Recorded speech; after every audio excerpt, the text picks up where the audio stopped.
우리가 열왕기상 10장까지를 이렇게 쭉 읽어보시면 어떤 내용들이 많이 나오나요?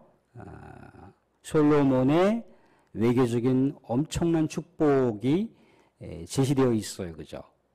솔로몬의 경제적인 부가 엄청나게 기록되어 있습니다.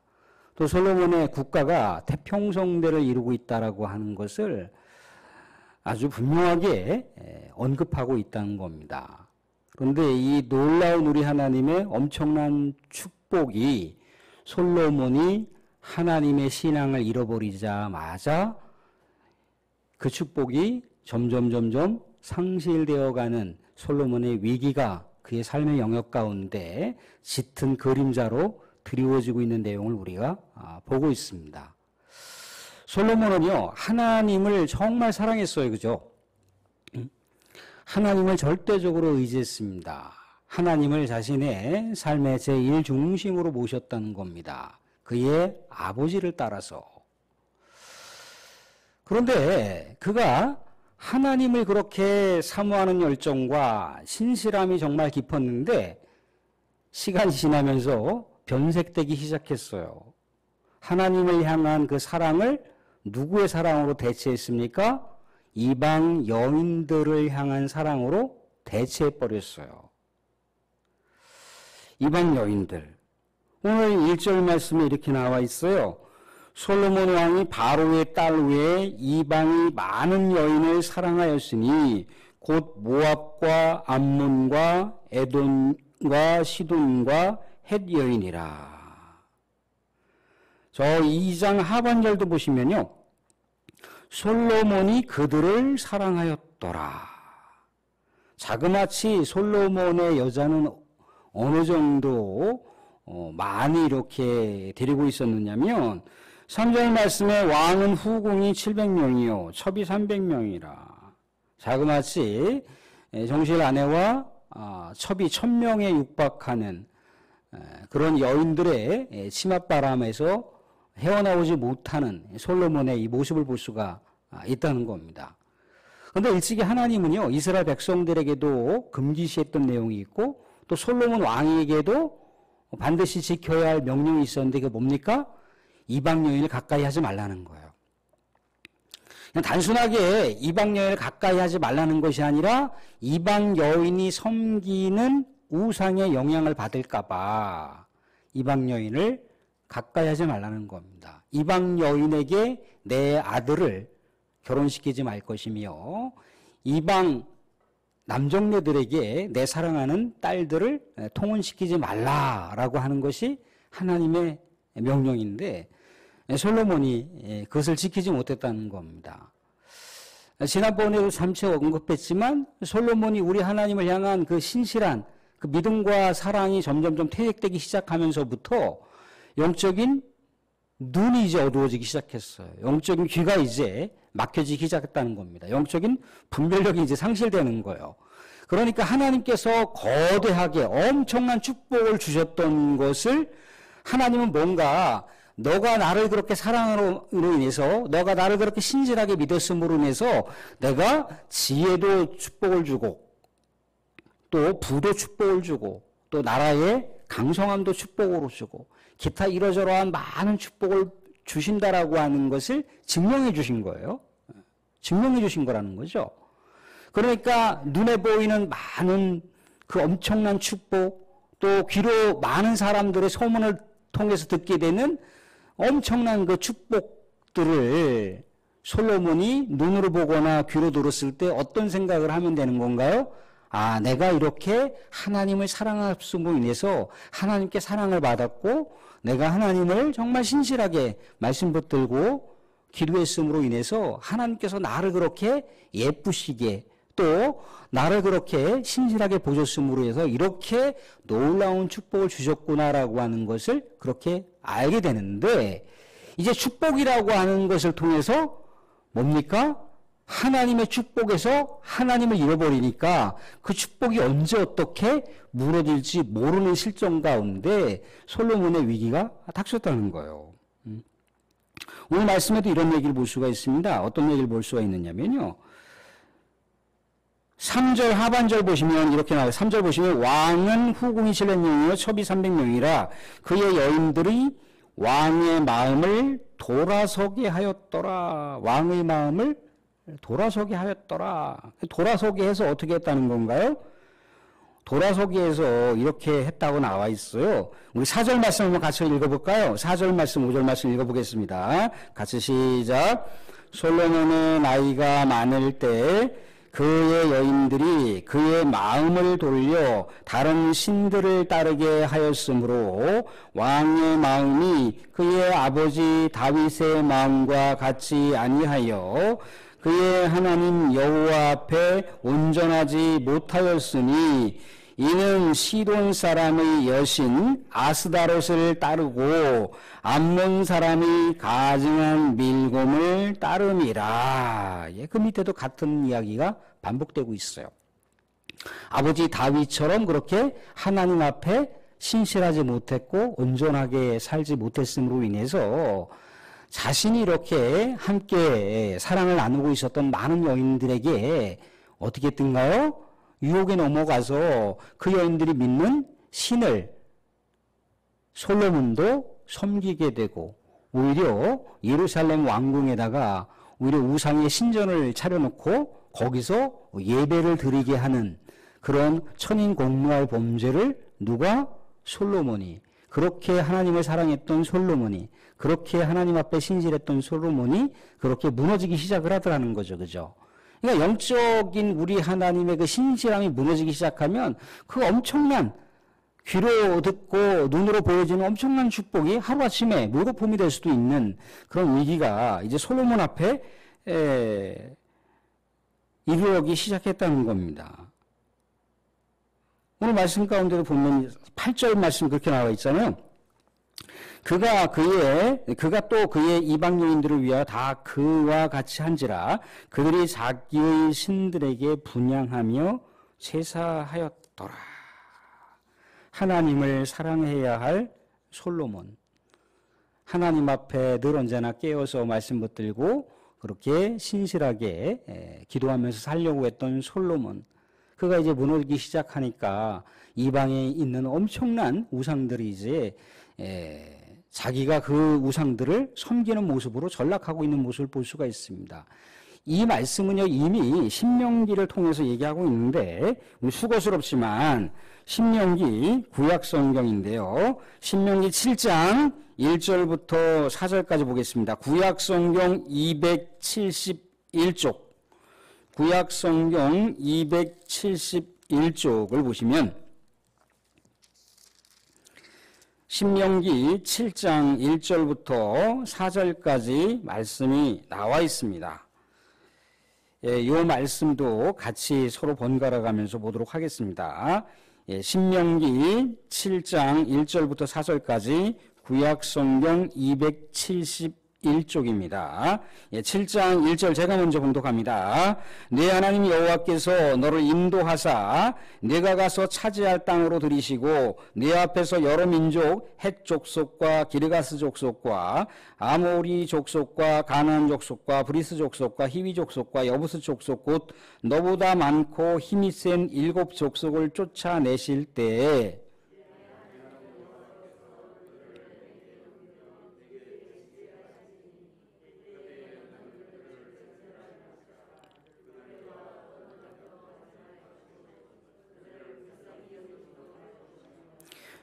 또 그들과 혼인하지도 말지니 네 딸을 그들의 아들에게 주지 말 것이요 그들의 딸도 내 며느리로 삼지 말 것은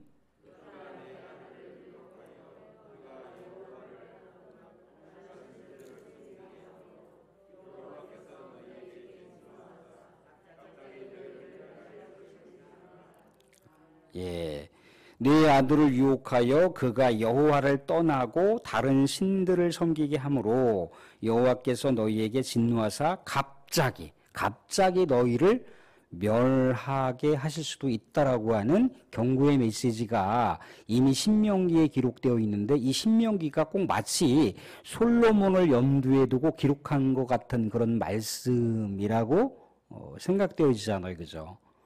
이렇게 하나님을 떠나자 하나님께서 부어주신 그 엄청난 정말 사람이 측량할 수 없는 그런 엄청난 축복이 이제 무너지는 그런 엄청난 고통의 위기가 이제 솔로몬에게 닥치는 겁니다. 근데 이제 이렇게 솔로몬이 전락하게 된 그 모습은요, 어디까지 나아갑니까? 어디까지 나아가느냐면요, 오늘 말씀 가운데도 보여주는데요. 사랑하는 성도들, 솔로몬이 9절 말씀 보시면 하나님을 2번이나 만났다고 합니다. 하나님을 기적적으로 2번이나 체험한 거예요. 그죠? 어떻게 하나님을 기적적으로 2번이나 체험한 사람이 이렇게 그의 인생의 중후반전을 넘어갈 때는 왜 하나님을 떠나서 우상을 섬기는 그 신앙의 이 변질된 모습을 볼 수밖에 없었을까요? 사랑하는 성도들, 우리가 정말 우리 하나님으로부터 어떤 기적을 체험한다라고 하는 것은 귀중한 어떤 신앙의 은혜일 수 있습니다. 또 그런 어떤 은혜들은 또 우리의 삶 속에 또 시의적절하게 필요할 수도 있습니다. 그런데 그런 어떤 은혜의 체험, 어떤 기적의 체험이요, 현재와 미래의 신앙을 보장해 주지 않는다는 거예요. 내가 예전에 그런 신앙 체험을 했기 때문에 내가 믿음이 지금 이렇게 충만해라고 이렇게 대변할 수 있는 것이 아니라는 거예요. 물론 그런 아름다운 신앙의 체험과 아름다운 신앙의 은혜가 우리의 삶을 다시 한번 이렇게 하나님 앞에 또 추스리게 하고 다시 우리 하나님 앞에 올바로 세우는 그런 신앙의 아름다운 요소가 될 수 있을지 모르지만 그것이 절대적인 것은 아니라는 거예요. 솔로몬이 하나님을 2번이나 만났다니까요. 그런데 어떻게 이렇게 하나님을 떠나서 하나님을 버리고 하나님 말씀을 완전히 망각하고 우상을 섬길 수 있는 삶이 됐냐 말이죠. 그러니까 기적이라고 하는 게 현재 신앙과 하나님을 향한 사랑의 열정을 결코 보장할 수 없다라고 하는 것을 얘기해주고 있는 거예요. 솔로몬이 이렇게 하나님 앞에 영적으로 완전히 이제 무너지기 시작하자 하나님은 어떻게 합니까? 진노하셨다라고 나와 있어요. 진노하셨다.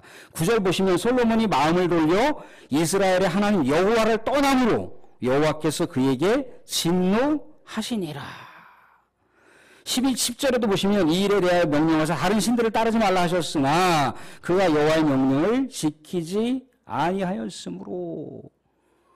사랑하는 분들, 다윗에게 맺어준 언약, 다윗의 후손들이 영원한 왕권을 계승할 것이라고 나와 있잖아요. 그죠? 다윗에게 주신 축복의 언약, 또 솔로몬에게 주신 이 언약의 축복은 항상 대전제가 뭐였습니까? 너가 하나님을 떠나지 않고 하나님 말씀 붙들고 신실하게 살 경우에는 너와 너의 후손들이 우리 하나님의 놀라운 축복을 계승할 것이다라고 하는 그 언약의 축복의 전제가 뭡니까? 신앙의 계보로 있는 거였어요. 신앙의 계보로 있는 것. 그런데 그렇게 신실했던 다윗 아래에 1세대가 넘어가기도 전에 솔로몬에게 그 신앙의 유산이 넘어왔는데 신앙의 계보가 이어졌는데 솔로몬이 언약의 축복을 파기해버리는 그런 엄청난 불신앙을 초래했다는 거예요. 하나님의 진노를 샀잖아요. 그죠? 그 진노는 곧 어떤 진노인가요? 우리 11절 말씀 한번 읽어보겠습니다. 11절 말씀 같이 해보겠습니다. 11절 말씀 시작. 여호와께서 솔로몬에게 말씀하시되 내게 이러한 일이 있었고 또 내가 내 언약과 내가 내게 명령한 법도를 지키지 아니하였으니 내가 반드시 이 나라를 내게서 빼앗아 내 신하에게 주리라.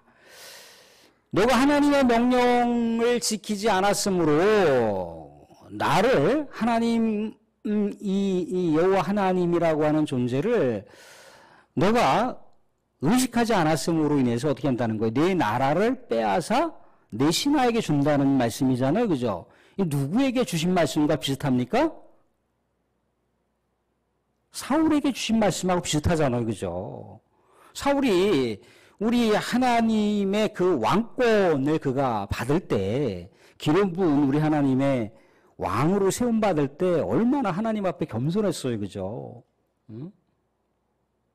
하나님의 말씀을 대언한 사무엘 선지자를 통해서 주어지는 하나님의 말씀을 늘 언제나 의지하고 하나님 앞에 깨어서 예배하고 기도했던 사람이잖아요. 그죠? 그런데 그가 이제 나라가 좀 평안해지고 나라가 좀 든든해지니까 어째요? 이제 하나님의 명령이 안 들리는 거예요. 하나님께서 주신 그 축복, 하나님께서 주신 어떤 군사적인 축복을 가지고 다른 나라를 이제 무찌르고 점령할 수 있다 보니까 고대 사회에서의 전쟁이라고 하는 건 뭡니까? 고대 사회에서의 전쟁은 땅에 대한 어떤 확보도 있지만 결정적인 건 뭐예요? 경제적인 것 때문에 전쟁을 하는 거예요. 경제적인 것 때문에. 그런데 뭡니까? 하나님께서 분명히 아말렉 족속이나 하나님께서 명하신 족속들을 다 멸하라고 하셨거든요. 남기지 말라고 했어요. 그죠? 아무리 좋은 어떤 고가의 그런 귀중품이 있다 할지라도 그것을 하나님께 바치라는 거예요. 개인적인 어떤 그 유물로다가 개인적인 어떤 전리품으로다가 획득하면 안 된다라고 얘기를 했지 않습니까? 그죠? 그런데 어떻게 했던가요? 사울이 다 이것을 개인적으로 빼돌리는 거예요. 사무엘 선지자가 왕이시여 이 양들의 소리가 무엇이고 이 짐승들이 딸랑딸랑한 소리가 날 거 아니에요. 이 짐승들의 소리가 뭡니까? 그랬더니 뭐예요? 하나님께 바치려고 했습니다. 하나님께 제사 드리려고 이렇게 남겨놓은 겁니다. 하나님을 싹 버리라고 그랬거든요. 다 죽여서 바치라고 했는데 그렇게 하지 못했어요. 하나님 명령을 거역했잖아요. 그죠? 순종이 제사보다 낫지 않습니까? 라고 얘기했잖아요. 그죠? 불순종했던 사울에게 주시는 메시지가 뭐예요? 너의 신하를 통해서 새로운 왕권을 준비하고 있다라고 하는 것이 사무엘 선지자에게 하나님께서 말씀하신 명령이에요. 그래서 다윗을 기름 부어서 이 사울의 계보로 있는 왕으로서 이미 하나님께서 점찍어 놨다는 거예요. 축복의 촛대가 누구에게 넘어갔습니까? 다윗에게 넘어갔어요. 그죠? 근데 다윗에게 넘어갔는데 이 다윗에게 넘어간 축복의 촛대가 솔로몬에게 넘어가야 되잖아요. 그죠? 솔로몬에게 넘어왔어요. 그죠? 근데 솔로몬에게 넘어온 것이 이제 그의 아들에게 그 축복이 계승돼야 되잖아요. 그죠? 그래서 축복의 계승이 뭐하고 긴밀하게 연결되어 있는 겁니까? 신앙의 유산 계보와 긴밀하게 연결되어 있는 거예요.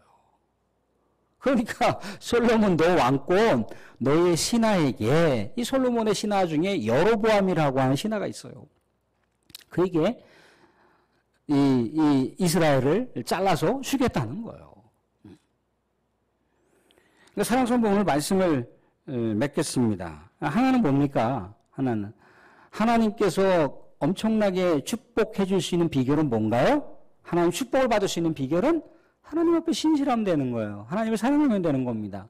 하나님 말씀 붙들고 기도하면 되는 거예요. 그게 우리 하나님의 축복을 받을 수 있는 비결입니다. 그러면 그 축복이 내 때가 아니라 내 때에서 또 다음 세대에게 계속 이어지게 하려면 어떻게 된다는 건가? 언약의 축복이라고 하는 것이 어떻습니까? 그것이 그냥 보장되는 게 아니잖아요. 그죠? 하나님의 축복이라고 하는 것이 그저 그렇게 내가 원하는 대로다가 보장되는 게 아니라는 거예요. 항상 대전제가 뭡니까? 신앙의 계보, 신앙의 유산이 그 다음 세대에게 이어져야 되는 거예요. 솔로몬의 신앙이 그나마 그가 유지를 했을지 몰라도 솔로몬 이후에 신앙이 제대로 계승되지 않았습니다. 계승되지 않아요. 나중에 이제 이 나라가 패망하고 나서 느헤미야 시대에 가보면 이 솔로몬을 엄청나게 비판하고 있는 그 당시의 역사학자들의 모습을 볼 수가 있어요. 솔로몬이 그때 이방 여인들을 가까이 두지 않고 우리 하나님의 말씀을 청종했더라면 이 나라가 이렇게 정말 멸망의 진흙탕으로 빠져들지 않았을 텐데 라고 하면서 한탄하고 있는 대목을 볼 수가 있어요. 결국 우리는 말씀을 통해서 정리해 볼 수가 있습니다. 하나님의 축복을 받을 수 있는 비결은 하나님 앞에 신실하고 하나님을 사랑한다라고 하는 것. 그리고 그 축복이 계속해서 내가 사랑하는 내가 아끼는 그 누군가에게 계속해서 이어지게 하려면 하나님의 신앙이 계속해서 연결돼야 되고 이어져야 한다라는 거예요. 오늘 이 말씀을 우리에게 주고 있습니다. 사랑하는 성도, 하나님의 약속, 하나님의 축복은요. 그저 그렇게 보장되거나 그저 그렇게 계승되는 게 아니라는 겁니다. 항상 그 안에는 하나님이 우리 안에 거하실 수 있도록 하나님이 우리 안에 거한다는 건 뭘 보장하는 건가요? 우리가 하나님 안에 거할 수 있다라고 하는 걸 보장하고 있는 거예요. 신앙의 신비가 그렇습니다. 사랑하는 성도, 우리는 또 올해 표로다가 말씀과 기도로 성령 충만하자라고 하는 그 슬로건을 우리가 제시했습니다. 더 말씀을 우리가 가까이 하고, 말씀을 가까이 하자는 건 뭔가요? 하나님을 더 우리가 알아가고, 하나님을 잘 모르면 예수님의 그 여러 가지 인격적인 사용 내용들이 있잖아요. 그죠? 예수님의 품격을 통해서 예수님을 우리가 알아가고, 예수님을 알아가는 게 하나님을 알아가는 거잖아요. 그죠? 또 그리고 주신 말씀을 따라서 우리가 인간적으로 잘 성취할 수가 없으니까 우리 성령께서 능력을 달라고, 또 우리 성삼위 하나님께서 능력을 주셔서 이 말씀을 실천할 수 있게 해달라고, 성삼위 하나님이 늘 언제나 나의 삶 속에 함께 해달라고 우리가 그렇게 기도해 나갈 수 있지 않겠습니까? 우리가 영원한 우리 하나님의 축복을 부여받고 그 축복을 또 계속해서 우리가 또 믿음의 후예들에게 유산으로 남겨주고, 그래서 우리 하나님으로부터 칭찬받는 저와 여러분들이 될 수 있도록 늘 언제나 말씀과 기도로 무장하는 저와 여러분들이 될 수 있도록 주님의 이름으로 축원드립니다.